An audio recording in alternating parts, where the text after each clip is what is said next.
وإذا في عندك تعليق نقدمك على المايك أستاذنا، إذا عندك تعليق أو شيء. بس عندنا هذا السكوك هذا، يعني اسمع يا أبو النور، الطعن في النبوة. وأنا أرى فيك أنك رجل مثقف يا أبا النور، يعني رجل مثقف. الآن سؤالي، وين راح سكوك؟ سكوك اسمع لك، تبقى رقم واحد. الواحد منكم بدرعم وما يعرف ماذا يقول عندما تقول أن هذا الكتاب لا بد أن يبلغ الرسول بهذا الكتاب، يعني أمر واجب وليس من باب الاستحباب. فالآن راح تصطدم في الحيط وتطعن بالنبي. الكتاب لم يكتب، والله سبحانه وتعالى يأمر النبي على أن يبلغ، ولا لا يعطى العصمة. يا أيها الرسول بلغ ما أنزل إليك من ربك وإن لم تفعل فما بلغت رسالته والله يعصمك من الناس إن الله لا يهدي القوم الكافرين. إذا قلت أن النبي لم يكتب الكتاب وهذا أمر لا بد أن يبلغ من باب الوجوب والفرض، فأنت طعنت في النبي، فالنبي مات ولم يبلغ، خالف أمر النبي، خالف أمر الله سبحانه وتعالى. أقول معاذ الله أن يخالف النبي أمر الله. واضح؟ لا تدرعم الواحد منكم درعم وجاي ما هو عارف يقول. الآن اثنين، تقول عصوا الرسول. طيب خذ المايك الآن، قل لي علي بن أبي طالب كان موجودا في الدار أم لم يكن موجود؟ يلا، ما احنا قلنا الصديق والفاروق ضيوف، والصديق حامل معاه لوح وحامل معاه كتف وجامش ضيف. يلا، من هو الأجدر بأن ينفذ أمر النبي صلى الله عليه وسلم؟ خذ جاوب على السؤال هذا. يلا، تقول خالفوا أمر الرسول. طيب خلينا نقول الصديق خالف وعمر خالف. الآن نأتي إلى من؟ إلى علي. الحسن والحسين موجودين، أطفال، خليهم يروحوا يجيبوا. الآن سؤالي لك، هل علي كان بالدار؟ ولماذا لم يمتثل لأمر النبي صلى الله عليه وسلم؟ إذا ما جاوبت بنقطك وبطردك. تكون مؤدب وجاوب بأخلاق. شوف اللي كان يحاورني حتى لو كان، لكن أدب وأخلاق أريد. تفضل الآن قل لي، علي كان في الدار وعلي لم يمتثل لأمر النبي، ليه؟ تفضل لك المايك. شوف، أنا الأدب لا تتعلمني الأدب، وأنا مؤدب أحسن منك على كل حال. شوف، اسمع زين، اسمع، انت مو تطفر بالحديث، تطفر من مكان لمكان وتقول والله انا ناقش. اولا ثبت الرسول اراد ان يكتب كتاب يعصم الامه لو ما اراد يكتب كتاب. هاي القضيه الاساسيه. الرسول اراد ان يكتب، نثبت هاي الاساس حتى عندما نقول الرسول نعم اراد ان يكتب كتاب يعصم الامه، بعدين تجي النتائج وانت تفرع النتائج، وان كان علي وان كان ليش مع علي قام. هاي شو علاقه بالموضوع؟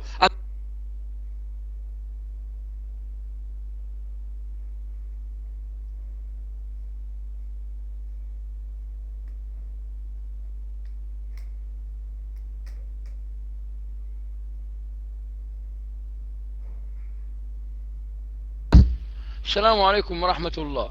ثبتنا الموضوع، خلينا نثبت العاش. النبي صلى الله عليه وسلم، اسمع الكلام، خليني أعيدك حتى لا تقول لي تطفر، ارفعوا عنه يا السكوك. اسمعني، النبي صلى الله عليه وسلم اشتد عليه الوجع، تمام؟ طيب، فماذا قال؟ هلم أكتب لكم كتابا لن تضلوا بعده. ما هو نقطة، خلينا نبدأ من جديد، نقطة تحت السطر الآن ولا فوق السطر. الآن سؤالي إليك، إحنا كلنا نتفق على أن النبي طلب من الصحابة وأهل البيت كتف ودواء، يعني لوح رقعة يكتب عليها. بده يكتب كتابا لن تضلوا بعده. كلام جميل. اعترفنا نعم النبي كان يريد أن يكتب كتابا.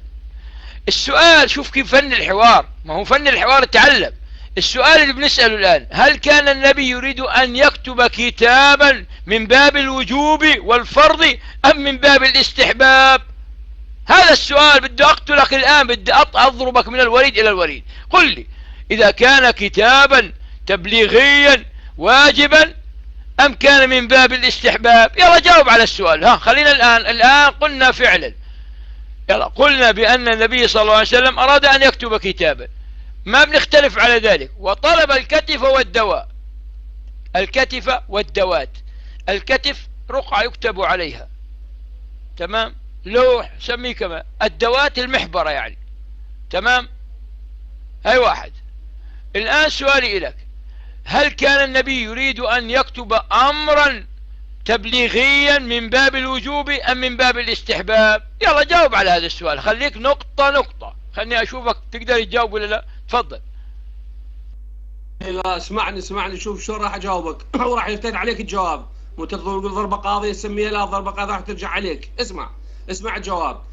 بربك الكتاب الذي يعصم الأمة من الضلالة سمي أمر استحبابي، والقرآن المنجة النبوة. سألتك سؤال لا تشرح لي، شرحك هذا خليه لك ما يلزمني. سألتك قلت لك هل هذا الكتاب كان من باب الوجوب والتبليغ أم من باب الاستحباب؟ جاوب لي.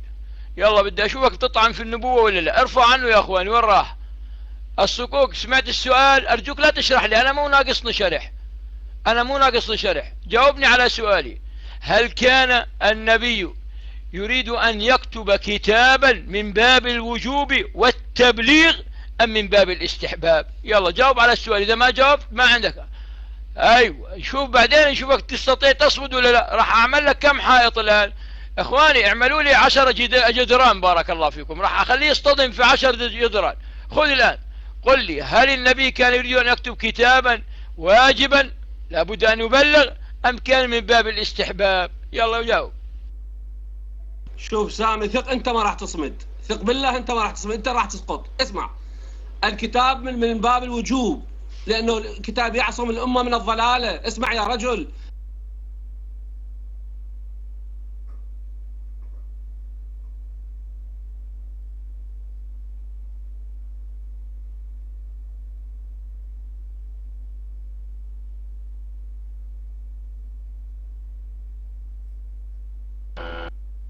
يا عمي كل واحد يسكر القفل الآلي.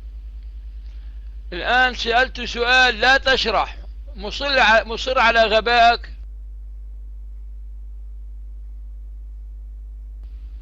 السلام عليكم. يا عمي أنا بسألك سؤال، افهم كلامي وخطابي، ما طلبت منك قلت لك اشرح. ورد في خطابي اشرح، قلت لك هذا سؤال، إما أنه كان من باب الوجوب والتبليغ أو كان من باب الاستحباب. وانا اقول لك اسمع، لا تدرم علي. راح الان اخليك تصدم في 50 حيط، وراح اخليك الان اقول لك حتى لتنال من النبوة وتهدم عصمة النبي. حتى خذ المايك قل لي مرة ثانية امام الناس نقطة، هواشك هذا ما يمشي عندي. قل لي، النبي كان يريد ان يكتب الكتاب من باب التبليغ والوجوب ام من باب الاستحباب؟ يلا تفضل. انت ما تسمعنا شو اسوي لك؟ قلت لك من باب الوجوب والتبليغ، لانه كتاب يعصم الامه من الضلاله. يا رجل افهم الدين، دينك هذا وين ما تفهم انت وين رايح؟ الكتاب الذي يعصم الامه من الضلاله تسميه استحباب؟ عجيب غريب امرك هذا، غير فهم هذا. انتم بالغرفه ما حد يجاوب الا سامي، خابسين سامي وسامي. الاجابه خلاص، ليه بالصارخ؟ اسمع، ايه خلاص وصلتنا الإجابة، مشكور على الإجابة. شايف على طول سلم المايك مشان ما نضيع الوقت. تمام. إذن سمعتوا الآن الضيف ماذا يقول؟ أن الكتاب من باب الوجوب والتبليغ. تمام. طيب سؤالي إليك، اسمع جاوب على السؤال بس هكذا، هل النبي كتب الكتاب أم لم يكتب؟ لاحظوا السؤال يا زرعوني، هل النبي كتب الكتاب أم لم يكتب؟ ما تجي تشرح لي كتب أم لم يكتب. تفضل بدي أسمع منك بس، كتب أم لم يكتب؟ تفضل لك المايك. اي بس هاي تحتاج جواب. لم يكتب الكتاب تحتاج جواب، افهمك ليش ما كتب الكتاب حتى يفهمون الناس. ابشر انا راح اجيك بالسؤال من اشوف اللي القوة الضاربة الماحية المانعة. الان اصبر بس، ما تصل، اصبر على حتفك بعد، اصبر على قدك، مستعجل على ضربك. جاوب على قدر السؤال. قلت لم يكتم الكتاب. طيب يلا خلينا نشوف الجدار الاول. الان رأيتم يا اخواني ان النبي اراد ان يكتب كتابا من باب التبليغ والوجوب. تمام. النبي لم يكتب الكتاب. طيب معنى ذلك أن النبي لم يبلغ، تمام، وكتم الأمانة، أليس كذلك؟ يلا، والله يأمره بالتبليغ. هل النبي بلغ وأتمر بأمر النبي أم خالف وعصى أمر الله؟ أم خالف وعصى أمر الله؟ لاحظ السؤال. خلينا نشوفك وين بدك الآن طير الرسالة والنبوة. اسمع، بسمع الإجابة. هل النبي لم يكتب الكتاب، والكتاب من باب الوجوب والتبليغ. لاحظ، أتمنى أنك ما تطعن في الرسول، فالرسول لم يكتب الكتاب، والله سبحانه وتعالى أمره في الآية 67 من سورة المائدة: يا أيها الرسول بلغ ما أنزل إليك من ربك وإن لم تفعل فما بلغت رسالته والله يعصمك من الناس. لاحظ، ترويت عند كلمة يعصمك مشان تعرف العصمة. نعم، العصمة التي تتمثل في عدم النسيان وعدم الخوف. لاحظوا، عدم الخوف، والله لا يخاف. ترى النبي أشجع الشجعان، النبي صلوات ربي وسلامه عليه أشجع الشجعان، لا يوجد أحد في البشر أشجع من النبي صلى الله عليه وسلم. هذه حطوها براسكم. الآن تفضل، ما دام أن النبي لم يكتب معناته أن النبي لم يمتثل لأمر الله. الله أمر أن يبلغ. الآن تقول هل النبي خالف أمر الله سبحانه وتعالى؟ شوف السؤال، هل خالف أمر الله أم لم يخالف؟ جاوب. تسمعون كم يعيد السؤال 50 مرة، يشرق ويغرب وما حد ينقطه، وأنا بس أتكلم كلمتين ينقطني حتى تعرفون ما هو الإنصاف والعدالة عندكم. اسمع الجواب حتى تعرف. رسول الله حاشا أن يخالف أمر الله، ورسول الله هو الذي يطيع الله طاعة عمياء، بهكذا نقول طاعة كاملة لله، معاذ الله أن يخالف. لكن اسمع الجواب عندما اختلف القوم. أنت لا تتفرق. اختلفوا ما اختلفوا لا يضيرني ولا يضير الرسول، اختلفوا ما اختلفوا. أنت تقول من باب الوجوب والنبي لم يكتب الكتاب، طعنت في النبي، وضعته من باب التبليغ والوجوب، والله يأمره أن يبلغ ولا يخاف، لأنه عنده عصمة تحميه من القتل وتحميه من الإيذاء وتحميه من النسيان وتحميه من السهو. لا تشرح، لا أحد يتجاوز على الضيف. تفضل قل لي، لا تشرح لي الآن. وإذا قلت الآن النبي لم يكتب وين راح أخونا الزهراني؟ كيف حالك؟ طيب أخونا الزهراني اسمع السؤال معه الآن. طيب ما الذي منع النبي من أن لا يكتب الكتاب؟ ما بدنا نشوف الآن. معلش بدأ تنزل أبو هشام، خلينا ننتقل للي بعده لأن الأسئلة طويلة راح يقول. بدنا نشوف من الذي منع، ما هي القوة الضاربة التي فعلا خاف النبي منها ومن لا يستطيع أن يبلغ.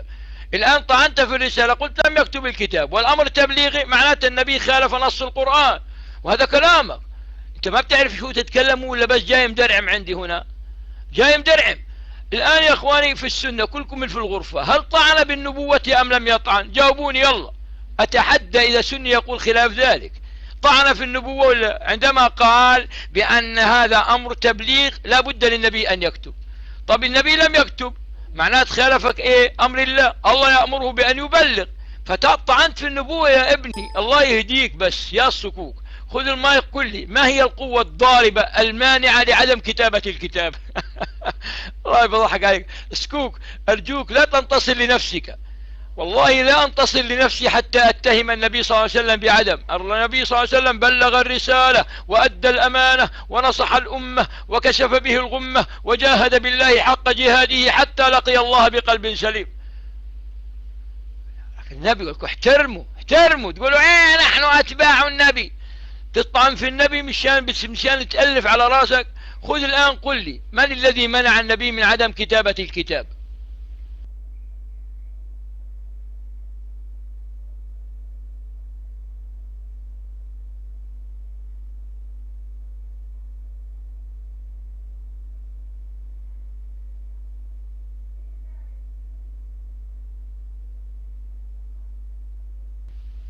اصحى، شو انت فندق صح النوم،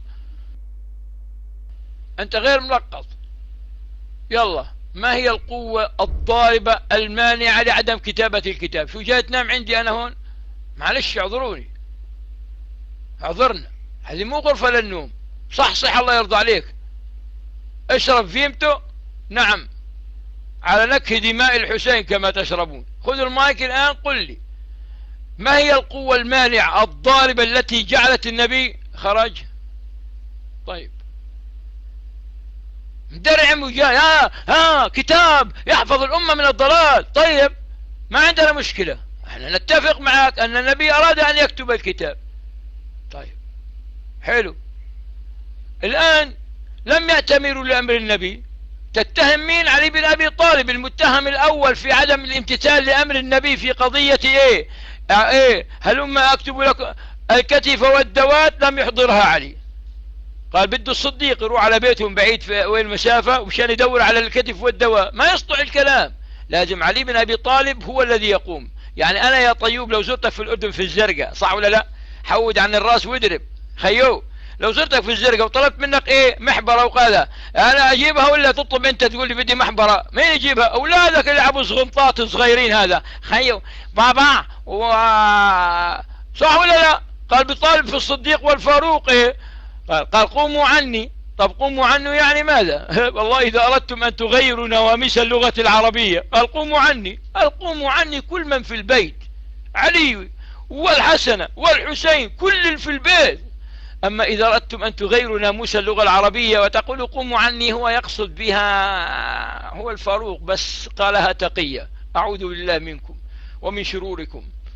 اللهم لا ترفع للرافضة راية ولا تحقق لهم غاية. أدعو الله أن يهديهم إلى الحق والصواب، وإن لم يهديهم أن يأخذهم أخذ عزيز مقتدر يا رب العالمين.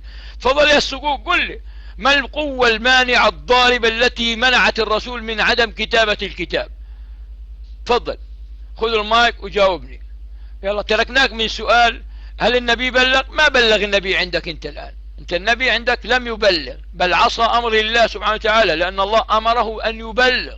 يا أيها الرسول بلغ ما أنزل إليك. وأنت تقول عصمة على الضلالة ومنع الضلالة، هذا من التبليغ. فالرسول قصر في الرسالة ولم يؤدي الأمانة وخالف نص القرآن. هذا عندك الآن، هذا اعترافك، كلامك هذا هو. عندما تقول بأن الأمر كان تبليغي منه للباب الوجوب وليس من باب الاستحباب، فأنت لا. قل لي الآن ما هي القوة التي منعت هذا؟ ما هي القوة؟ احنا بنعرف انه حيدر الكرار كان موجود وهو أشجع الشجعان، أشجع من عمر هراب، يا سارية الجبل كما تقولون تطنز على عمر، وعمر يهرب من المعارك وإلى آخره. الآن قل لي ما القوة التي منعت النبي صلى الله عليه وسلم من عدم كتابة الكتاب؟ ذكر المايك. أنا بس أسأل ريالتي، هذا انصافكم ريالتي؟ تقول اللي يدخل من جماعتنا لازم ينصف وتعطوا مجال.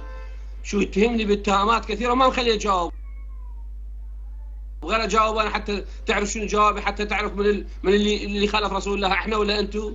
لا تخليني أجاوب، وهذا الإنصاف. اسمع الجواب عندما اختلفوا القوم وقالوا رسول الله غلب عليه الوجع. اسمع زين حتى تفهموا شنو الجواب الصحيح لهذه المعضلة الكبيرة الذي بكى منها ابن عباس وسماها رزية الخميس. عندما قالوا رسول الله غلب عليه الوجع، ومن قال عليه هجر، هكذا قيل عن رسول الله، معناها لو كتب الكتاب في الهجران ماذا يقول الناس؟ كتبه رسول الله عندما كان يهجر. وكذلك كثير من الأمور قد تفسر بهذا الاتجاه. كل ما يقول خرابيط ما سمعنا إجابة. الآن قل لي ما هي القوة التي منعت النبي من عدم كتابة الكتاب؟ هجر ويهجر هيقر من قره ميري منتي قمنا ارتيري منتي قمنا تالبور راذا بول سنقم هوغا كيناهي. بابا تعلمت مع سامي الشيشاني هون. قل لي الآن، سألتك سؤال واضح، ما هي القوة التي منعت النبي من عدم كتابة الكتاب؟ هجر. طب يلا بدك الضرب على الفك الأيسر ولا الفك الأيمن؟ أبو هشام معلش، هذا إيش في هذا الرجل؟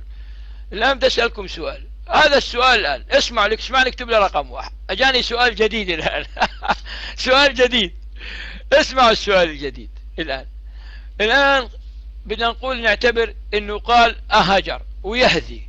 طيب أين أهل البيت إذا رأوا في هذه الكلمات إساءة للنبي، لماذا لم يدافعوا عن النبي ويستميتوا بالدفاع فيدفعوا في النفس والنفيس؟ لا، كانوا جبناء ما استطاعوا يروا الإساءة من هؤلاء الناس الذين في الدار. يلا جاوبنا على السؤال. لماذا علي حيدر الكرار الذي رفع باب خيبر، وحتى في يوم من الأيام حسب رواياتكم كان يصلي وفي المعركة السيف درنج درنج درنج جراندايزر، أنا جراندايزر هذا هو يقتل 20. الآن سؤالي، لو رأوا أن هذه أهل البيت إساءة للنبي صلى الله عليه وسلم، لماذا يسكتوا على الإساءة؟ إذا علي بن أبي طالب رفض أن يمحوها، قال والله لا أمحوها، فما بالك أن يوصف النبي كما أنتم تزعمون بالهذيان وبالهجران وبالكلام اللي يحدث ولا حرج؟ لماذا لم يدافعوا عن النبي صلى الله عليه وسلم عندما رأوا هذه الإسقاطات على باب النبوة؟ تفضل يلا. وين راح؟ ما يقدر يجاوب ولا على سؤال. شفتوا الآن الطرح العلمي؟ يلا أطرح عليك 50 سؤال في رصيد الخميس وأتحداك أن تجيب على سؤال واحد. شوف من هجر؟ يلا خذ الآن. سامي هل تسمح لي بالإجابة؟ ايه بنسمح ليك في الإجابة، تفضل. سمعت يا ريالتي حتى تعرف ربعك شلون يخافون، شلون يتساقط هذا سامي الخابصين الدنيا فيه. لم يسأل سؤال ويسمح للآخر أن يجاوب. هذا هو هذا شجاعتك؟ هاي شجاعتك لما تقول أنا شجاع؟ الشجاع أن يسمح للآخر أن يجاوب، مثل ما سمحوا لك بالغرفة أن تتكلم بما تشاء. بالغرفة ما سمحوا لك هناك عند مدينة العلم، سمحوا لك أن تتكلم ما تشاء. ليش هنا ما تسمح لي؟ ليش كلمتين وتقطعني؟ حتى تعرف أنت مو شجاع، ما عندك إمكانية تواجه، وأسئلتك كلها مجاب عليها. أنا قلت لك الجواب الواضح لسؤالك ليش رسول الله لم يكتب. اسمع زين، لأنه لو كتب لقالوا كتبه في الهجران، كتبه كان رسول الله غلب عليه الوجع، كتبه كان رسول الله يهذي. هكذا كان يتهمون رسول الله. فلذلك رسول الله من حكمته وفهمه بأنه لو كان كتب الكتاب أخطر على الرسالة. لم يكتب الكتاب، لم يكتب الكتاب رسول الله، وما قوة تمنع رسول الله من كتاب الكتاب بقدر ما فهم للأمور كيف تسير من بعده. لو كتب الكتاب فهمت هسه ولا ما فهمت يا رجل؟ لكن انت ما تفهم بس السطر كلمات، لبالك يا بتصير الكلمات بالتصفيط. التصفيط ما ينفعك. بعدين أهل البيت يطيعون رسول الله ماذا يقول، يستمعون لفهم رسول الله. علي بن ابي طالب لم يتكلم ولم يتفوه في محضر رسول الله. هكذا كانت آداب علي بن ابي طالب. لذلك عندما قال رسول الله قوموا عني، سكت علي بن ابي طالب، لان عرف امر رسول الله هو الامر الالهي، هو الامر المصدق، وهو الامر الذي يجب على المسلمين اتباعه. هكذا علي بن ابي طالب كان يطيع رسول الله. يا رجل افهم الامور، لا تطفر وتصيح كلمه هي بالصياح والزعيق. الزعيق ما ينفعك، والله ما ينفعك. الفهم الواضح للأمور أن رسول الله كان لو كتب الكتاب لشكك في الكتاب، وقالوا هذا كتاب كتبه وهو يجر وهو يهدي وهو غلب عليه الوجع، وهذا أخطر شيء على الإسلام من بعد رسول الله. فلذلك لم يكتب الكتاب رسول الله، وعلي بن أبي طالب لم يتدخل، لأن علي بن أبي طالب كان ينقاد ويطيع رسول الله طاعة عمياء. ماذا يقول الرسول؟ ينفذ. فقال قوموا عني، سكت علي بن أبي طالب، لأن عرف هذا الجواب هو الجواب الذي يحفظ الأمة من الضياع بعد رسول الله. هكذا كان الفهم، وهذا كانت هكذا. افهم الأمور جيد يا افتح مخك يا سامي، مو لبالك الصياح والتهريج وينفعك، ما ينفعك والله. هكذا هو الجواب الصحيح، وهذا الشافع أعتقد بسؤالك. لك المايك. السلام عليكم. أعطيتك حقك وخلصت البنزين حقك. طيب خذ الضربات الآن. طب ما فائدة الآن تقول النبي لم يكتب الكتاب لأنه وصفوه بالهجران؟ طب هم وصفوه والنبي ليس بالهجران، هم وصفوه. طب بدي أسألك سؤال، ما فائدة العصمة؟ ما العصمة تمنع من السهو والنسيان، ولا العصمة بس عند النبي؟ أسقط عصمة النبي الآن. يلا الآن النبي تأثر بكلامهم وصار عنده نفسية وحالة، لأنه سمعهم يقولون هجر وصار يضيع وخرفن. هذا الكلام. وين العصمة حبيبي؟ الآن سقطت العصمة. أيوه تسمع يا أهل السنة؟ طير العصمة. لم يريدوا أن يكتب الكتاب، خافوا، قالوا لأنه في حالة هجران.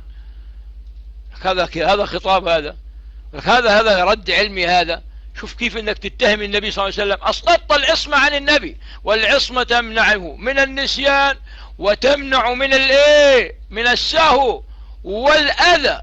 والله يعصمك من الناس. الله أكبر. لاحظوا، يعصمك من الناس بمعنى لا يمكن أحد يا محمد أن يؤذيك وأنت في حالة تبليغ.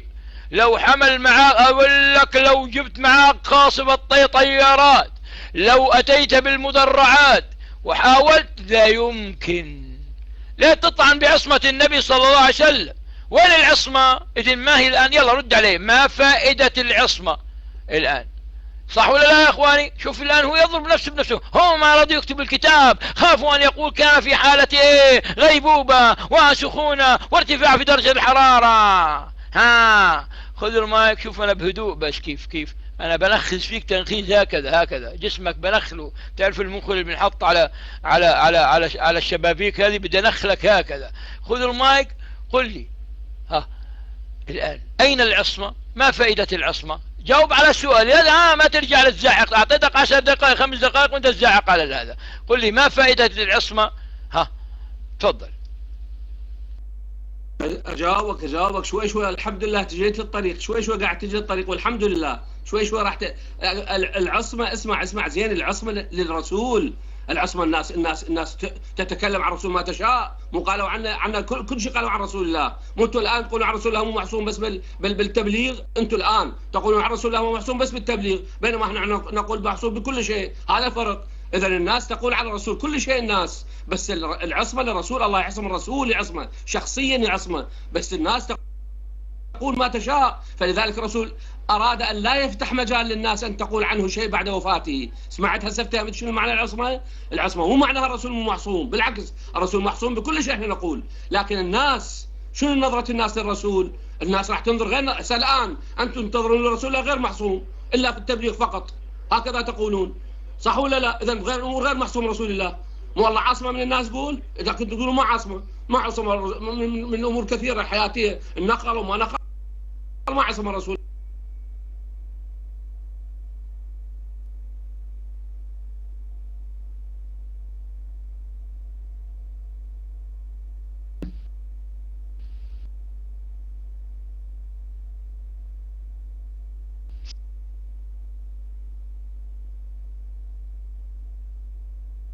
السلام عليكم. سقط منك المايك الآن. ها شفتوا الآن الخطاب عنده؟ يا عم بدي أسألكم سؤال أسألكم سؤال. هل امتنع عن التبليغ؟ يلا، حوصر في شعاب مكة وأكلوا الأعشاب هل امتنع عن التبليغ؟ قالوا عنه مجنون، وقالوا عنه ساحر، وقالوا عنه يا ولد ما لك مأزق الآن الضربات إلى الفنيل الأخير، لأن الشباب طلبوا مني من باب الطقطقة عليك يعني شوي. الآن سؤالي إليك، الآن النبي بعد حادثة رزية الخميس هذه بالظاهر أنك ناسيها أنت، من يوم الخميس إلى يوم الاثنين حتى التحق إلى الرفيق الأعلى، تمام؟ الآن عندك الخميس قلنا صار فيها المشكلة، صح ولا لا يا إخواني؟ الآن عندك يوم إيه؟ الجمعة، ها، وعندك السبت، وعندك الأحد. لماذا لم يكتب الكتاب؟ ها، والآن بيكون متفرغ وما في ضوضاء وما في إزعاج وما في واحد يقول قربوا وبعدوا وما يقول في أحد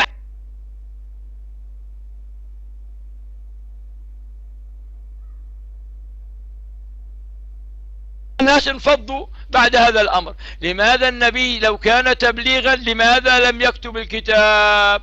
يلا تفضل. عندك الجمعة، السبت، الأحد، كلام جميل. تفضل.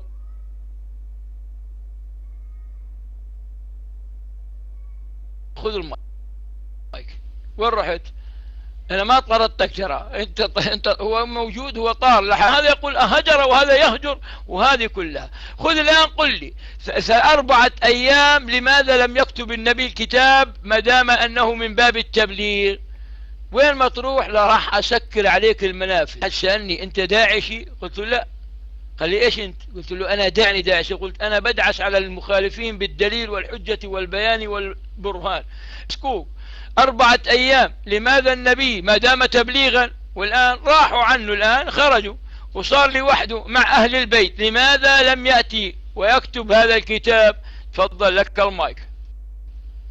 شفت يا سامي، شفت شلون قمت تطفر؟ من قام يقطع الثاني؟ انا لو انت قمت تطفر من سؤالي لا سؤال بعيد عن نقاشنا. احنا نقاشنا هسه ليش بلغ ما بلغ هاي بحث اخر نجيها بعدين نناقشها، بس الان نناقش ليش ما بلغ رسول الله، ليش ما سمحوا له ان يبلغ، انها ليش طفرت؟ وهذا طفرت معناها يدل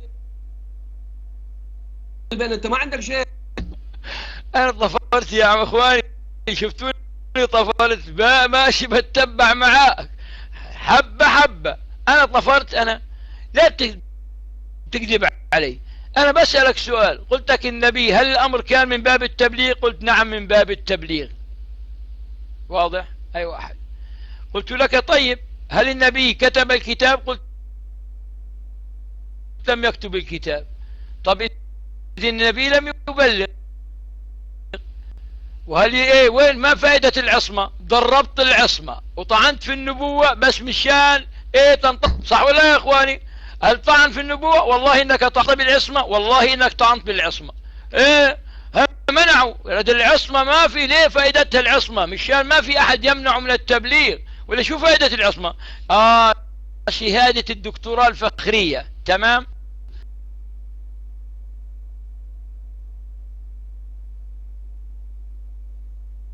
بلاغات النبي كانت كتابة؟ هذا السؤال. ما النبي صلى الله عليه وسلم كله، ما هي السنة؟ كل ما ورد عن النبي صلى الله عليه وسلم من قول أو فعل أو تقرير ما يحتاج النبي أنه يكتب كتاب. لو قال كلاما فقط، لو أومأ بيده والله إن الناس والصحابة سيتبعون ما أومأ إليه النبي صلى الله عليه وسلم، وهم أحب الناس للنبي الذين صاحبوه. تمام. نرجع لسؤالنا. أنت طفرت. أنا ما طفرت، أنا في لب الموضوع. الآن اتهمت النبي. إخواني اللي كانوا معنا اللي يسمعون يكتبوا له رقم 1، واللي ما كانوا معنا، هذا الضيف السكوك كان في عندنا حوار في إحدى الغرف، وجاء لاحقنا هنا بده يبين نفسه أنه قوي، وكل سؤال له سألنا بداية هل النبي أراد أن يكتب كتابا؟ نعم. طيب النبي كتب الكتاب؟ لم يكتب الكتاب. ما هي القوة التي منعت النبي؟ ما عرفنا. هذا واحد. بعدين سألنا ماذا في صوت، سألنا سؤال،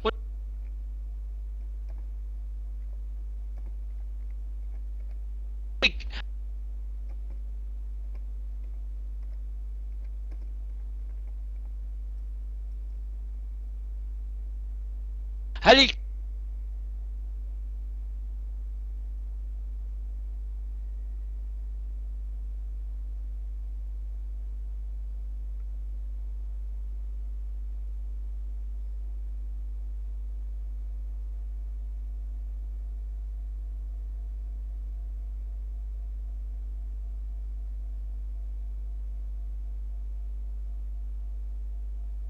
صح ولا لا؟ يعني الخميس راح عندك 3 أيام،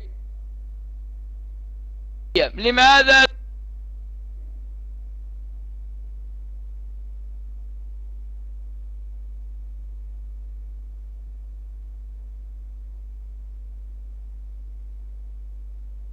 لم يكتب الوصية؟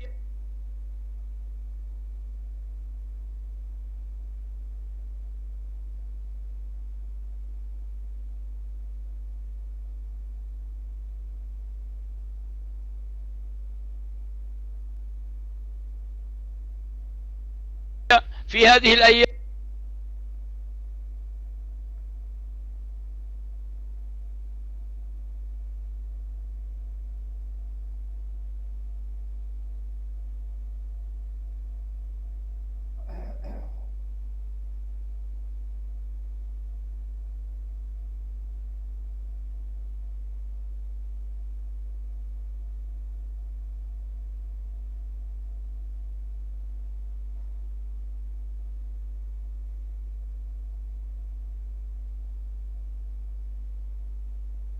الآن ارتاح، ما في صحابة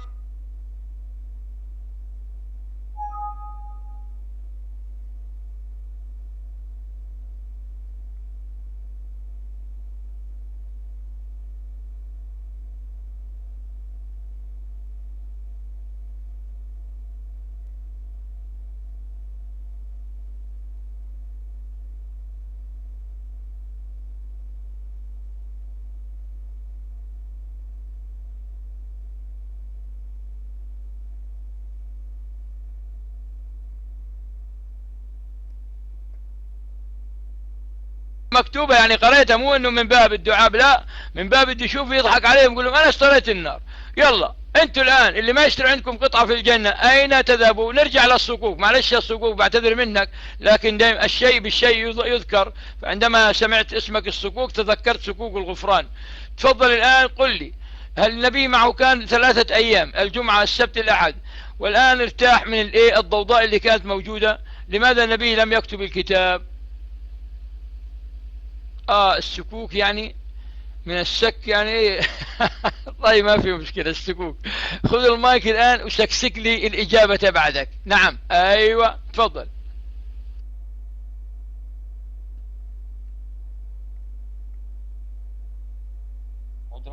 السؤال هو لماذا لم يكتب ذلك الكتاب؟